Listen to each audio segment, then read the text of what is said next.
جمع میں ہم میں سے ہر ایک کو اجنبی کہتے ہیں، اور جو ایمان رکھتے ہیں نماز میں اور صبر کے ساتھ مدد طلب کرتے ہیں، اور یہ ایک بڑی مشکل چیز ہے سوائے ان لوگوں کے جو یقین رکھتے ہیں، جو جانتے ہیں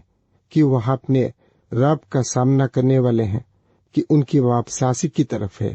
اس آیت میں اللہ تعالی ہمیں مدد و نصرت کی پیشکش کر رہا ہے۔ یہاں عمارت میں مختلف جگہوں پر لگے سخت بٹنوں اور تاروں کی طرح ہے۔ اگر آیت کو دبائیں یا کسی کو کھینچیں گے تو شاید کسی قسم قیمت پہنچ جائے، یہ آسمان سے اتر جائے گا اور خالی تبارک و تعالیٰ بھی ناراض نہیں ہوں گے اگر ہم اس سرخ بٹن کو دبائیں۔ کیا اگر ہم اس سرخ تار کو کھینچیں تو آسمانوں اور زمین کی تاریخ میں کبھی بھی اسے ناراض نہیں ہوئے۔ جس نے اسے پکارا و کہلوانا پسند کرتا ہے، اس پر وہی ہے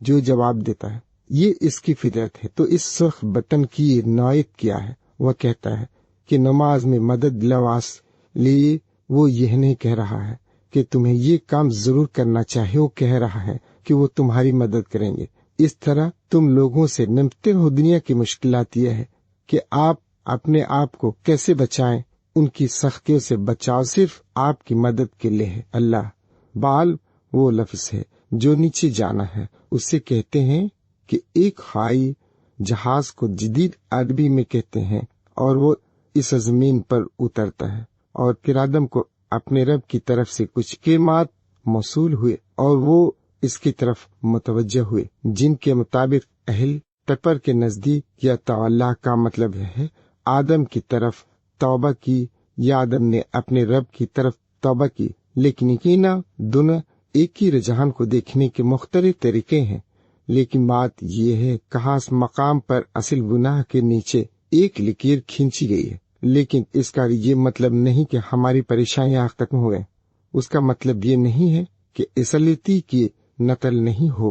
جس کے ذا غلطی ہے، یا آدم اور اس کی بیوی کی نافرمانی کی نقل نہیں ہوگی، کیونکہ ہمیشہ توبہ رہے گا، اور کیونکہ انسانی تاریخ اور چمک اور گہرائی اور درد اور ذہانت اور انسانیت کی عظمت اس وقت تک پوری نہیں ہو جب تک کہ پھسلنے اور ٹھوکر کھانے کا یہ امکان نہ ہو، جیسا کہ حدیث میں ہے کہ تمام اولاد آدم سے بہت سی غلطیاں ہوتی ہیں، اور بہت سی غلطیاں کرنے والوں میں سب سے بہتر وہ ہے جو باقاعدگی سے کرتا ہے کہ بھی تو یہ وہ طریقہ ہے جس پر امام چاہتے ہیں کہ ہم اس پر غور شروع کریں۔ یہ بنیادی بات ہے، یہ خود انسانی فطرت کے بارے میں ہے۔ ہم اپنے آپ کو، اپنی شخصیت، ہماری طاقت، ہماری کمزوری کا تصور نہیں کر سکتے، سوائے اپنی حدود کے تناظر میں ہم خود جانتے ہیں کہ ہماری انسانیت یقینی طور پر آزمائی گئی۔ ایسے حالات میں جہاں حقیقی نہ ہوتا ہے، اگر کوئی فتنہ نہ ہوتا تو نہ کا کوئی امکان نہ ہوتا، ہم حقیقت و انسان نہیں بن سکتے تھے جس میں اللہ تعالیٰ چاہتا ہے کہ ہم ترقی کریں۔ وہاں یہ سفر نہ ہوتا تو یہ اس لطیف طریقے کا حصہ ہے۔ اللہ سبحان و تعالیٰ نے جس مخلوق کو ہمیں تخلیق کرنے کے لیے چنا ہے اس میں سمتی ہے، لیکن اس کے باوجود کسی ایسی چیز کے بارے میں احساس ہے جو ہمیں فرشتوں سے ممکنہ طور پر فرشتوں سے اونچا بناتی ہے۔ اسی لیے مخلوقات میں سے بہترین فرشتوں سے بالاتر ہیں۔ سب سے بہترین چیز محمد صلی اللہ علیہ وسلم ہے جو تخلیق شدہ ترتیب کی بالکل اوپر ہے۔ سب سے خوبصورت چیز جو سب سے کامل چیز تخلیق کی گئی ہے وہ محمد صلی اللہ علیہ وسلم کا نور ہے، جیسا کہ حدیث میں آیا ہے کہ اس کے بعد باقی سب کچھ رفتہ رفتہ سرت اور تاریکی میں نکل جاتا ہے، سائے اور روشنی، اور ہم اس دنیا میں ہیں جس میں ہم موجود ہیں اور جہاں ہمیں اس راستے پر چلنے کے لیے بلایا جاتا ہے جو ہمیں اوپر لے جاتا ہے اور باہر لے جاتا ہے۔ سب کچھ چھری کی دھار پر ہے، اور اسی طرح انسانی روح میں ہم سب ان دو بہت ہی طاقتور رجحانات کو جانتے ہیں جو ہمارے دلوں میں ایک بھی مضبوط خواہش ہے کہ لوگوں کو اپنے آپ سے آگے بڑھنے میں مدد کرنے کے لیے والدین کے ساتھ، بچوں کے ساتھ، جانوروں کے ساتھ حسن سلوک کرنے میں مدد کریں تاکہ دنیا کو ایک اور خوبصورت جگہ بنایا جا سکے۔ بنی ایڈم کی شرافت ہم بھی جانتے ہیں،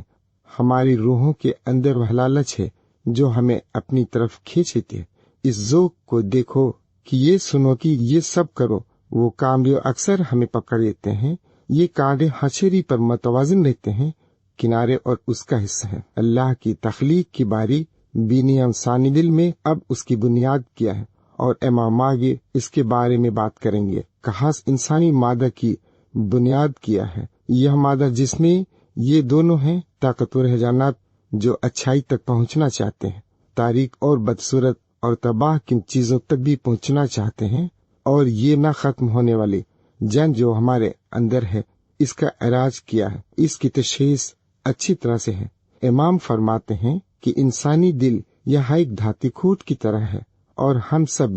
کو کسی مدد کی ضرورت نہیں۔ گزشتہ ہفتے خدار میں ہم نے اس عظیم حدیث کے آغاز پر نظر ڈالی، جس کا آغاز انسان سے ہوتا ہے۔ طہارت یا طہارت نصف ہے ایمان، اور ہم نے دیکھا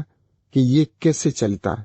یہ ہمیں اللہ موسیقی حیرت انگیز حدیث تھی، جس میں واقعی وہ سب کچھ شامل ہے جس میں ہمیں تمام بنیادی باتیں جاننے کی ضرورت ہے۔ یا اس کے پاس کچھ احادیث ہے جو کسی خاص موضوع پر بہت مخصوص ہیں۔ اس طرح آپ تیمم کرتے ہیں یہ حدیث ہے اس کے بارے میں، لیکن یہ ان احادیث میں سے ہے جسے حدیث کہا جاتا ہے۔ اس میں بہت ساری چیزیں شامل ہیں، یہ جامع ہے، اور وہ کہتا ہے کہ پاکیزگی نصف دین ہے، یہ الحمدللہ میزان کو بھرتی ہے۔ نماز نور ہے اور نور ہے، اس میں فرق ہے، اور نہ ہی عربی میں جس کے بارے میں ہم بات کر سکتے ہیں کہ وہ ایک جیسے نہیں ہے، اور قرآن آپ کے حق میں یا آپ کے خلاف دلیل ہے تو یہ دعا ایک روشنی ہے۔ اس کا کیا مطلب ہے کہ اگر میں آدھی رات کو مسجد میں آؤں جب وہاں بالکل بھی روشنی نہیں ہے، اور میں دعا کرنا شروع کر دیتا ہوں کہ کسی طرح روشنی کا سوئچ آن ہو جائے، ظاہر نہیں کہ یہاں جس کے بارے میں بات کی جا رہی ہے وہاں ایک مختلف قسم کی روشنی ہے، ایک روحانی روشنی، ایک لطیف روشنی، وہ روشنی جو نور سے ہے۔ جب وہ کہتا ہے کہ وہ روشنی کا نور ہے، آسمان اور زمین کا مطلب یہ نہیں ہے کہ اس کی شعاعیں جو روشنی کی رفتار سے سفر کرتی ہیں اور جو کہ فوٹان سے بنی ہوتی ہیں، اور سائنسدان اس کے بارے میں سوچتے اور قیاس کر سکتے ہیں کہ نہیں، یہ ایک مختلف روشنی ہے جو کہ بہت پراسرار طریقے سے ہو سکتی ہے۔ ہمارے دماغوں کو ٹھکرا دینا یہ ہے کہ وہ خود اللہ ہی ہے جو آسمانوں اور زمین کا نور ہے، وہی آسمانوں اور زمین کا خالق ہے، وہی آسمانوں اور زمین کا پالنے والا ہے، وہی اصل کا مقام ہے، اور وہ مقام کی واپسی ہے آسمان اور زمین میں۔ لیکن وہ ہمیں یہ بھی بتاتا ہے کہ وہ آسمانوں اور زمین کا نور ہے۔ اس پورے اسرار اور حیرت انگیز آیت کو سن کر رو نہیں رہا تھا، کہا اللہ آسمانوں اور زمین کا نور ہے، وہ کہہ رہا ہے آسمانوں اور زمین کی حقیقت کیا ہے۔ جب وہ آسمان و زمین کو سچائی کے ساتھ تخلیق کرتا ہے تو کچھ ایسا ہی ہوتا ہے، لیکن واضح طور پر یہ ایک معمہ ہے۔ جس طرح دل میں جو نور مومن کو محسوس ہوتا ہے وہ اس راجہ کو نظر نہیں آتا تو وہ آپ کو کھولتا ہے۔ یہ صرف گوشت کا ایک ٹکڑا ہے، یہ روشنی کیا ہے، اور یہ حسم الہی رب سے کیوں جری ہوئی ہے جو آسمانوں اور زمین کی ہر چیز پر چھائی ہوئی نظر آتی ہے، جو پراسرار طور پراسرار آیت سے جڑی ہوئی ہے، جو کہتی ہے پہلے بھی اللہ کا چہرہ، اور اس عجیب و غریب تضاد کی تھا دماغ ٹوٹ جاتا ہے، کیونکہ ہم یہ جانتے ہیں کہ جہاں بھی آپ آگے مڑیں اپنا چہرہ مقدس مسجد کی طرف موڑیں، لیکن وہ یہ بھی کہتا ہے کہ جہاں بھی آپ مرتے ہیں وہاں اس کا چہرہ ہوتا ہے۔ یہ ایک گہرا معمہ ہے۔ ہم یہ نہیں کہہ سکتے کہ ہم جانتے ہیں کہ اس کا کیا مطلب ہے، سوائے اس کے کہ ہم وہ سب کچھ جانتے ہیں جو ہم ماضی حال کے مستقبل کا سامنا کرتے ہیں، جو ہم جانتے ہیں کہ ہم تمام کائناتوں میں نہیں جانتے ہیں۔ وہ اس کو معلوم ہے، اور وہ وہی ہے جو وہ چاہتا ہے، اور آس وقت میں اس کی کامل صفات کی ایک خاص ترتیب کی نمائندگی کرتا ہے، کیونکہ اس کے علاوہ کوئی نہیں ہے، خالق نہیں، کوئی دوسرا مسوا، کوئی دوسرا خالق، کوئی برا نہیں، وہ اکیلا ہے، سب کا مصرف ہے، اس کا کوئی مقابلہ نہیں کر سکتا۔ وہ نماز کو نور بھی کہا جاتا ہے، اس کا کیا مطلب ہے؟ اور ان میں سے بہت سی آیات میں حقوس کے اس خیال کو آج سے منسوب پاتے ہیں۔ اس کا مطلب ہے کہ ہم نماز اور صبر میں سرختار کی مدد حاصل کریں، اور یہ مشکل ہے سوائے ہوشک کے لوگوں کے۔ تو یہاں ایک اور نئی مدد ہے جو وہ ہمیں بتا رہا ہے کہ اس چیز کو کس طرح آسان بنایا جائے، یا صرف یہ کہ وہ ہمیں مدد کے یہ ذرائع فراہم کر رہے ہیں، جیسے کہ ہم آج کل کہہ سکتے ہیں، لیکن آن کی رہنمائی بھی کرتے ہیں اور آن کے استعمال کو آسان بنانے کا طریقہ بتاتے ہیں۔ سبحان اللہ کہتے ہیں کہ یہی کلید ہے، اور یہ کیا ہے؟ ان دو چیزوں میں نہ صرف نماز میں ہونا چاہیے بلکہ سلو اور صبا میں بھی بنیادی طور پر ہر وہ کوشش ہے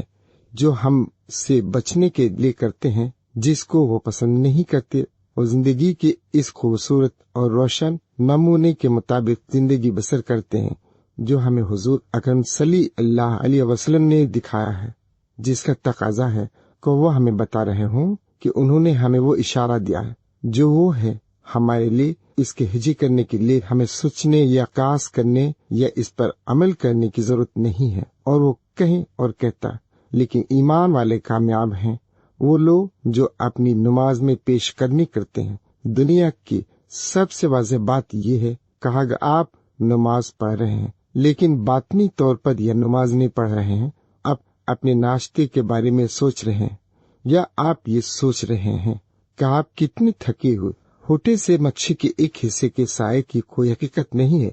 اس کی کوئی توانائی نہیں ہے، کوئی جڑ نہیں ہے۔ کائنات کا کوئی بھی متحرک اصول خصوصی طور پر الہی پرویونس ہے کہ ہمیں اس سے نظر نہیں آنا چاہیے تھا، لیکن آموجاز کا عنوان بنتا جا رہا ہے۔ واپس حدیث قدسی کی طرف، یا توائق باب اللہ کو روکنے کے لیے کہہ رہا ہے، اور جب میں نے اس سے پیار کیا تو ارسری مرابی میں وہ سماعت بن جاتا ہوں جس کے ساتھ وہ اچھی طرح سنتا ہے۔ بس عام خاتون یوں آئے تھوڑی سی نظر جس سے وہ اچھی طرح دیکھتی ہے، پھر بھی میں اسے بننے دوں گا، اور جس ہاتھ سے وہ مارتا ہے وہ اونچ اونچ کی سطح پر ہے، اور قیمتی آراسے رکھنے دیں گے، اور وہ پاؤں جس پر وہ اچھی طرح سے چلتے ہیں، مثال کے طور پر ایلس پر ہوں یا استار میں اللہ پر، اگرچہ اس طرح گرج ہو، اور اگر وہ مجھ سے فتح کا طلبگار ہے میں اسے ضرور فتح دوں گا، اور اگر وہ